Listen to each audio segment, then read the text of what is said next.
Bonjour et bienvenue dans ce deuxième épisode de notre podcast Équilibre et influence des acides et des bases sur notre santé. À la suite de notre premier épisode, on va se consacrer aujourd'hui aux fonctions de l'organisme et plus précisément, on va essayer de comprendre le fonctionnement de l'équilibre acido-basique des fluides de notre milieu intérieur. Pour cela, je vous expliquerai d'abord l'équilibre. Donc, qu'est-ce que l'équilibre dans notre milieu intérieur ? Ensuite, on verra les facteurs qui déterminent notre poids hydrique de notre corps. Et je poursuivrai en répondant à la question suivante, nos liquides internes sont-ils tous égaux ? Enfin, je vous donnerai les principales sources d'acides dans l'organisme. Si ce sujet vous intéresse, restez bien à l'écoute, on commence maintenant. Le fonctionnement cellulaire dépend de plusieurs choses. D'abord, il dépend de l'apport continuel de nutriments et de l'excrétion des déchets métaboliques, mais aussi de l'homéostasie du milieu intérieur. Alors, qu'est-ce que l'homéostasie ?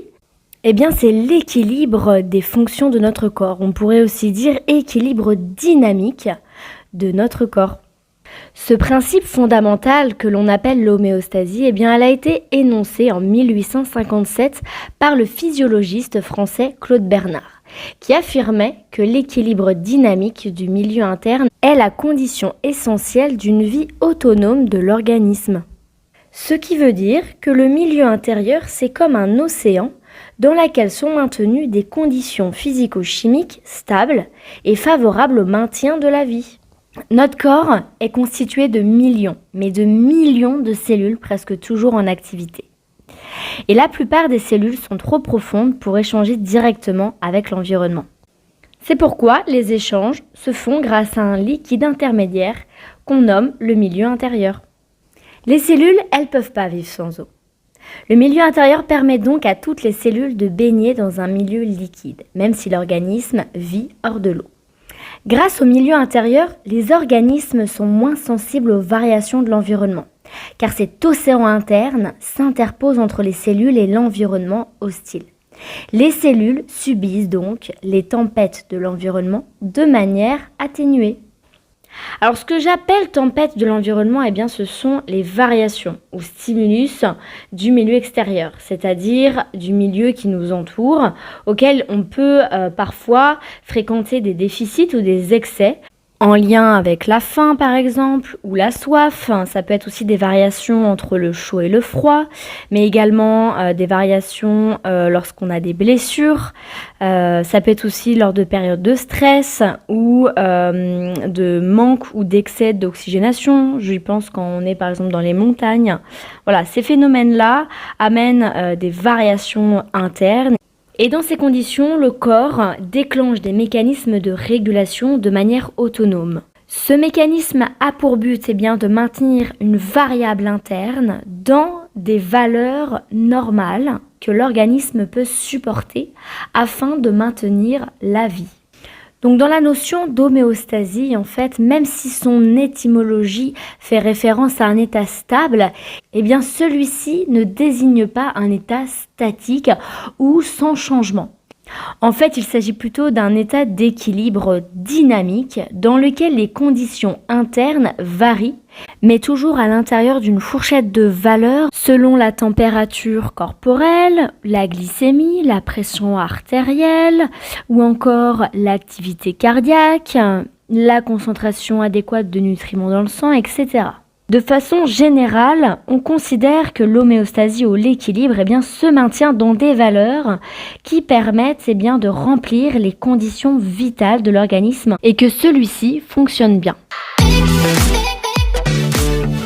Alors maintenant, on va voir les conséquences lorsque cet équilibre dévie de ses valeurs normales et donc crée un déséquilibre du milieu intérieur. Le maintien de l'homéostasie est un processus plus que complexe. En fait, tous les systèmes contribuent à stabiliser le milieu interne. Alors, quand il y a une perturbation, qu'elle soit extérieure ou intérieure, il y a un changement du milieu intérieur qui entraîne une perte de l'homéostasie. Ceci va donc déclencher un mécanisme de régulation qui sont en fait des mécanismes de compensation pour tenter de rééquilibrer et de retrouver cette homéostasie de l'organisme. Alors 2 possibilités. Soit la compensation réussit et dans ce cas-là le corps reste en bonne santé. Si en revanche le mécanisme ou la tentative de compensation échoue, le corps va manifester des symptômes qui peuvent être graves, pouvant aboutir parfois à emmener la personne aux urgences. L'océan ou l'eau que constitue notre corps représente 45 à 75% de la masse corporelle selon l'âge de l'individu, le sexe et la quantité de tissu adipeux. Les nourrissons, par exemple, sont composés de 73% ou plus d'eau. Pourquoi ? Parce qu'ils ont peu de tissu adipeux et que leur masse au niveau de leurs os sont très faibles. Ce haut degré d'hydratation explique le velouté de leur peau. Le poids hydrique diminue ensuite tout au long de la vie. C'est ainsi que l'eau ne constitue plus que 45% environ de la masse corporelle d'une personne âgée. L'organisme d'un jeune homme, par exemple, en bonne santé, il est composé d'environ 60% d'eau et celui d'une jeune femme d'environ 50%. En fait, cette différence est liée au fait que les femmes ont généralement un peu plus de tissu adipeux et moins de muscles squelettiques que les hommes. Le tissu adipeux est le moins hydraté des tissus. Il représente moins de 20% d'eau alors que le muscle squelettique peut en contenir jusqu'à 75%. Même l'os renferme plus d'eau que la graisse. Par conséquent, l'organisme des personnes qui possèdent une plus grande masse musculaire comprend une plus grande proportion d'eau.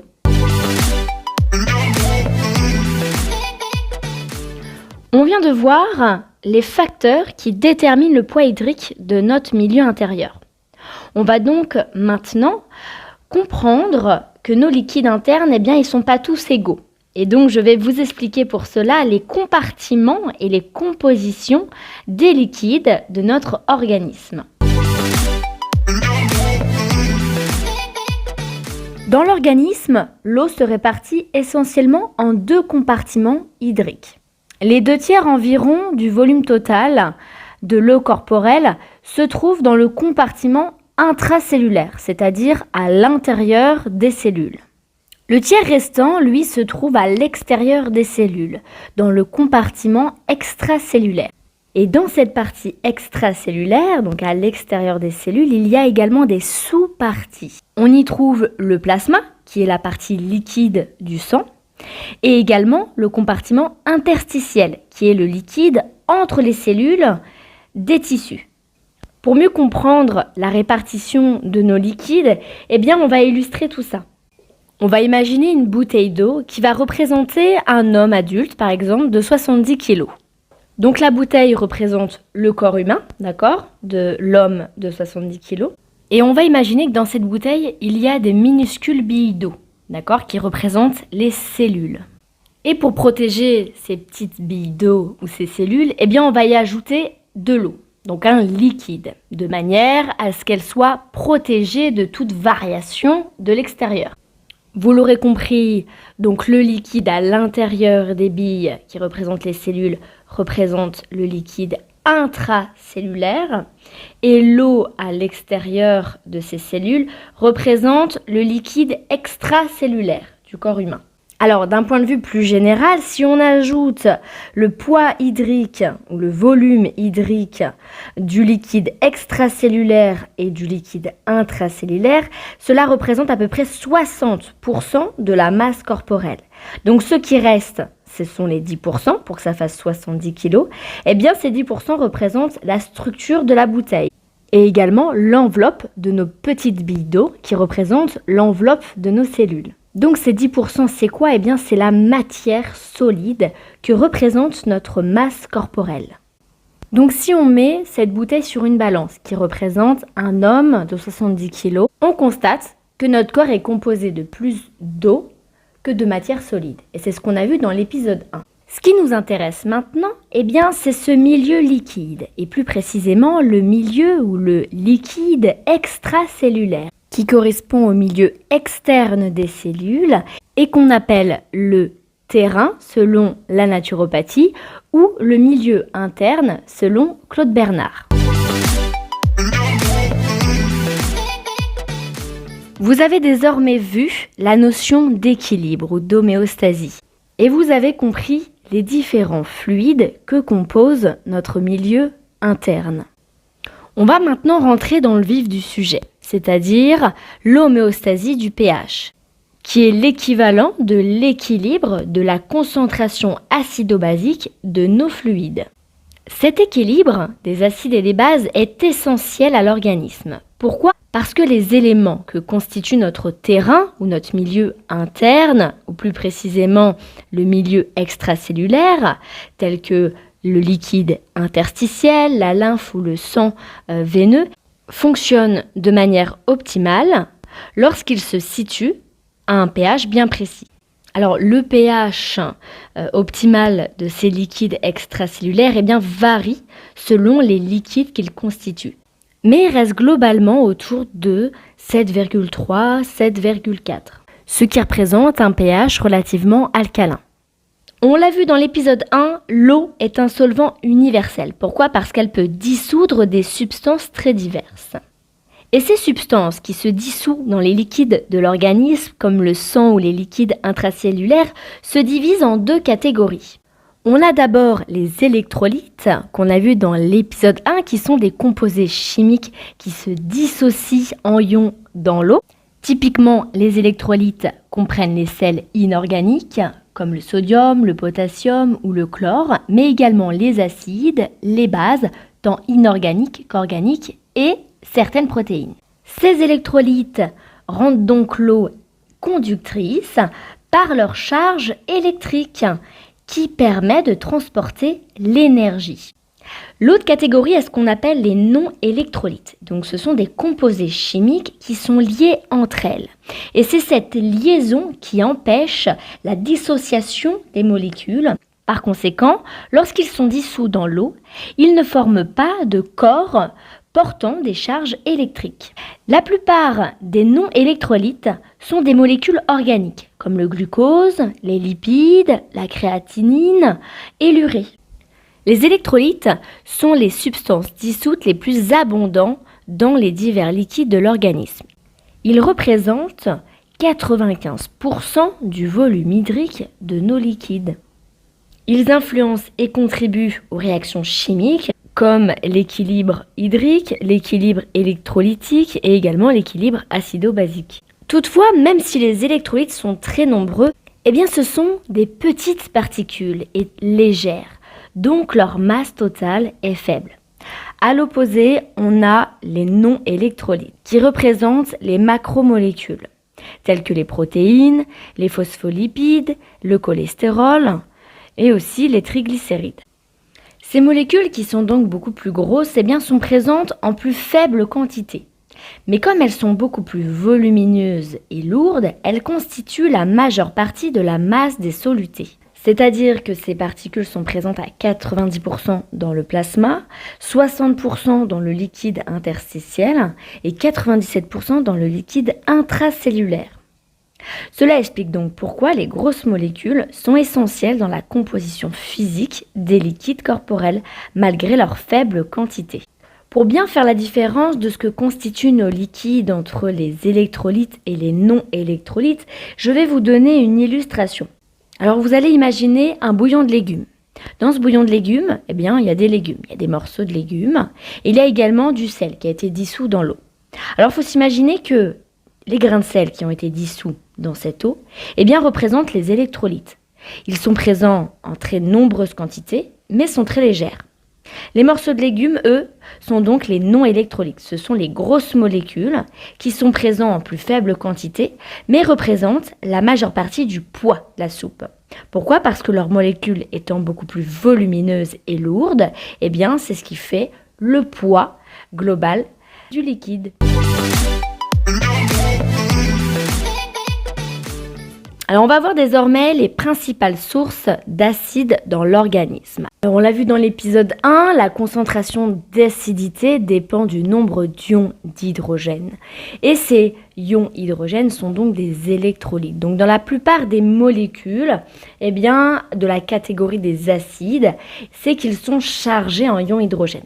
Alors l'apport et la production d'ions hydrogène dans l'organisme proviennent principalement de deux manières. Alors la première manière, ce sont tous les aliments ou molécules que l'on absorbe à travers l'environnement extérieur. Donc ça peut être les aliments que nous consommons, ça peut être les molécules à travers de l'air que l'on respire, ça peut être également tous les produits et molécules chimiques que l'on met sur nos voies cutanées, donc notre peau.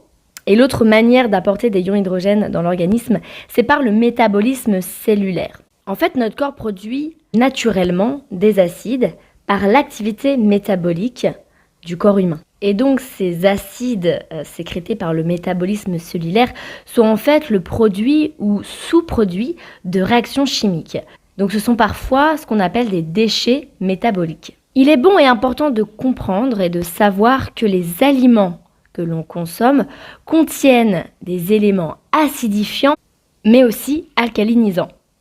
Et ce n'est pas la matière organique des aliments qui laisse des résidus acides ou alcalins. Ce sont les matières inorganiques ou les minéraux qui déterminent l'acidité ou l'alcalinité des fluides corporels et des tissus. Et donc ces matières inorganiques, qu'on appelle aussi les minéraux, elles sont aussi présentes dans la matière organique. Donc ça peut être le végétal, ça peut être également les aliments issus d'animaux. Tout ça, c'est des matières organiques et c'est ce qu'on consomme quotidiennement. Si je vous donne l'exemple et vous donne une catégorie de minéraux tels que le potassium, le sodium, le magnésium, le calcium, ce sont des minéraux considérés comme alcalinisants. Tandis que le phosphore, le soufre et le manganèse, ce sont des minéraux considérés comme acidifiants. Il ne faut donc pas confondre les résidus de la matière organique par la digestion et les résidus de notre métabolisme cellulaire. En effet, par la digestion, il y aura des résidus qui vont s'évacuer par nos intestins, donc par les selles, d'accord ? Et quand le bol alimentaire a été digéré, il y a toute une partie qui est assimilée. Et donc dans cette assimilation, notre corps va utiliser ces nutriments pour les cellules du corps. Et donc, il va y avoir une transformation chimique qui va aussi rejeter des déchets métaboliques de ces transformations chimiques. Par exemple, le catabolisme ou la destruction des acides aminés contenant du soufre va libérer de l'acide sulfurique dans les liquides extracellulaires. Le catabolisme des phospholipides produit de l'acide phosphorique. Ou encore, la dégradation anaérobie du glucose produit de l'acide lactique dans nos fluides. Donc sans rentrer trop dans le détail du monde de la chimie, vous l'aurez compris, notre corps est une usine chimique où rien ne se perd, rien ne se crée, tout se transforme, comme le disait Antoine de Lavoisier, que je vous ai déjà évoqué dans l'épisode 1. En somme, vous l'aurez compris, ce sont la quantité de minéraux acides ou de minéraux alcalins qui déterminent l'acidité ou l'alcalinité des fluides corporels et des tissus. Aussi, par rapport aux aliments organiques, c'est la quantité de minéraux acides ou de minéraux alcalins de ces aliments qui détermine l'effet acidifiant ou alcalinisant de ces aliments sur notre corps. Mais parfois, la quantité de minéraux acides ou alcalins dans un aliment ne détermine pas suffisamment les conséquences qu'ils auront sur notre pH sanguin. D'autres paramètres sont essentiels, tels que la richesse micronutritionnelle ou la qualité micronutritionnelle, mais aussi la teneur en produits de synthèse ou notre capacité digestive et d'absorption. Je m'explique. Quand je parle de richesse micronutritionnelle, si je prends l'exemple d'une carotte, qui est un légume considéré comme basifiante par sa richesse en minéraux alcalinisantes, elle peut être tout autre. Par exemple, si elle est cultivée sur un sol pauvre avec des méthodes d'agriculture intensive, sa valeur va être modifiée et peut devenir acidifiante.